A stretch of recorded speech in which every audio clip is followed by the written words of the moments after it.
Sa mga riders, motorista, alam ko nakaka-relate kayo dito sa aking upuan na kapag umuulan, laging basa yung inyong puwitan o kaya nababasa ang inyong pantalon. So ito na ang solusyon. Mag-DIY po tayo para mapalitan yung ating cover set ng ating motor. So sa video pong ito, kailangan po tayo ng gun tacker or staple at cutter, dalawang cutter, plier cutter at pangsikwat sa staple na kutsilyo. In-order ko po itong gun tacker na to sa Shopee na nagkakahalagang 191 kasama na po yung shipping fee. So ilalagay ko na lang po sa description box ko para mapunta po kayo kung saan po kayo bibili. At itong aking universal seat cover ay nagkakahalaga lang po ito ng 100. So almost 300 meron na po kayong seat cover na bago na DIY. So sa susunod po na kayo ay magpalit, so gagastos na lang po kayo ng almost mga 150 para po sa seat cover dahil meron na po kayong staple or gun tacker. Kaya importante po na meron kayong gamit. So mga tol, tara, let's go, simulan na natin to. Importante po sa ating mga motorista yung meron tayong gamit para hindi na po tayo pupunta sa mga motorcycle shop na napakamahal po. Almost 500 po, nagkambas po ko kailan lang. 350 to 500 po yung palitan ng itong mga seat cover. Alam naman natin po na hindi po pang matagalan itong ating mga seat cover. At sa susunod po na mag-DIY ulit tayo, hindi na po tayo gagastos ng ganong kalaki. Kung magkano lang po yung seat cover na mabibili natin, yun lang po ang ating gagastusin. Halimbawa, makabili po tayo ng halagang 100 o 150. 150 lang po ang ating babayaran. So, di ba, napakagaang sa bulsa.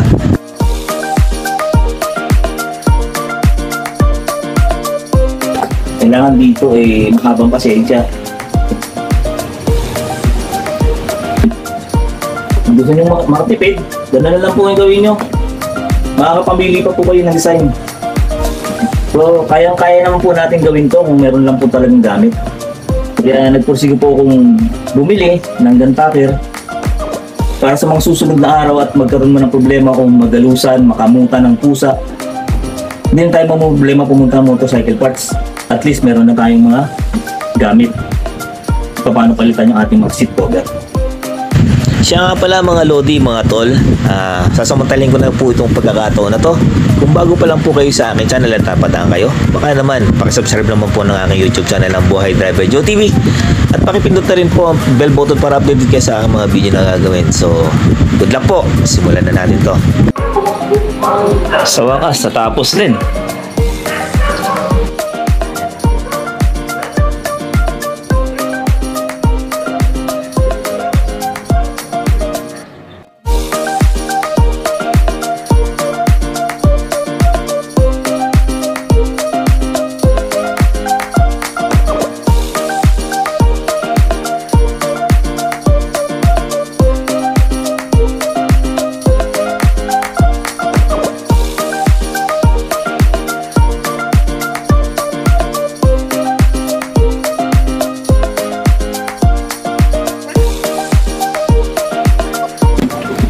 Kasi pag hindi natin ito kinuha, pag nag-staple tayo mamaya, may tendency na tamaan yung dating staple, hindi kakagat. Kailangan malinis.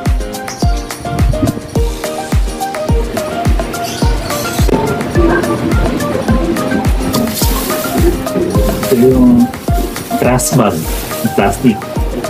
Ito yung panlalagay natin mamaya.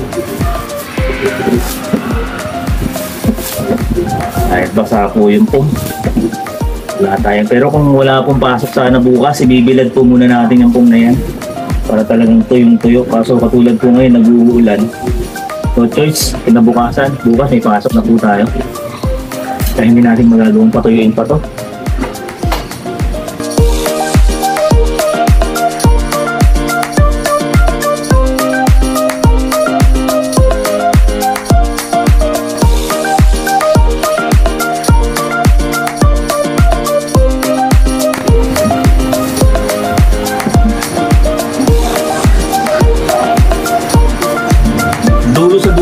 Paglagay ng tacker ng staple para pag nagkabit dito, uunatin po natin sa kabila.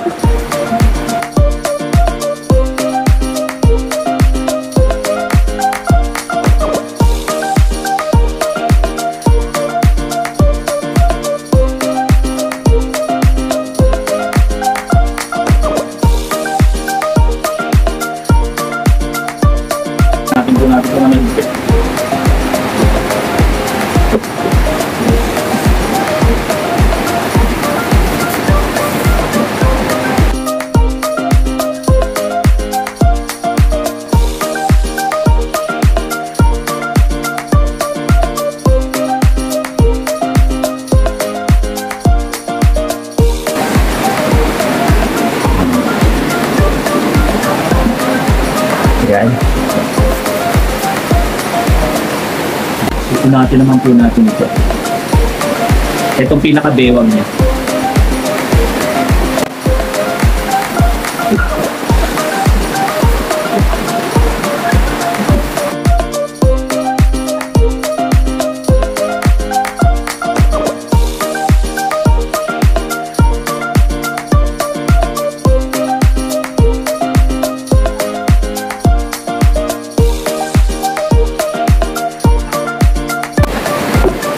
Unahin po natin ng maigi para lumapat.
So pagkatapos na natin pong na-staple yung mga paligid, tabasin na po natin yung sobra ng ating seat cover para pati na rin po yung ating plastic na nilagay na cover para maliwalas at maganda tingnan.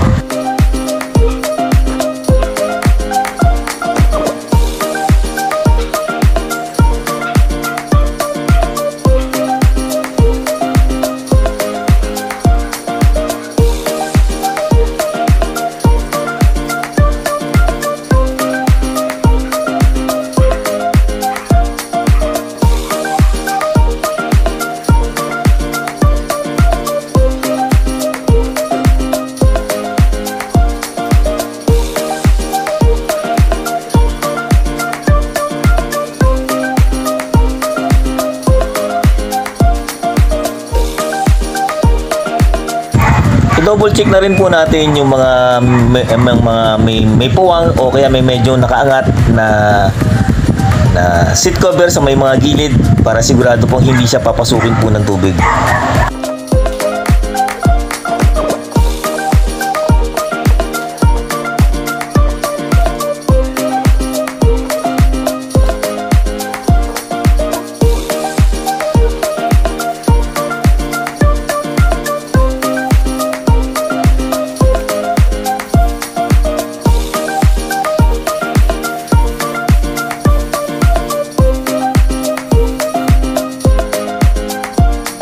So mga lodi, mga tol, ito na po yung ating finished product.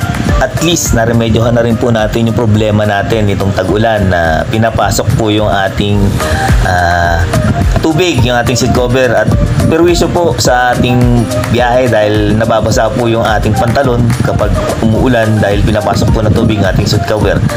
So hanggang dito na lang po ang aking video at sana po nakatulong sa inyo, sa ating mga riders at sa mga gustong mag-DIY.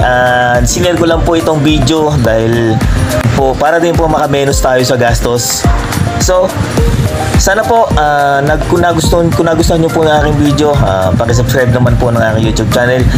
And mabuhay po tayong lahat and God bless you all.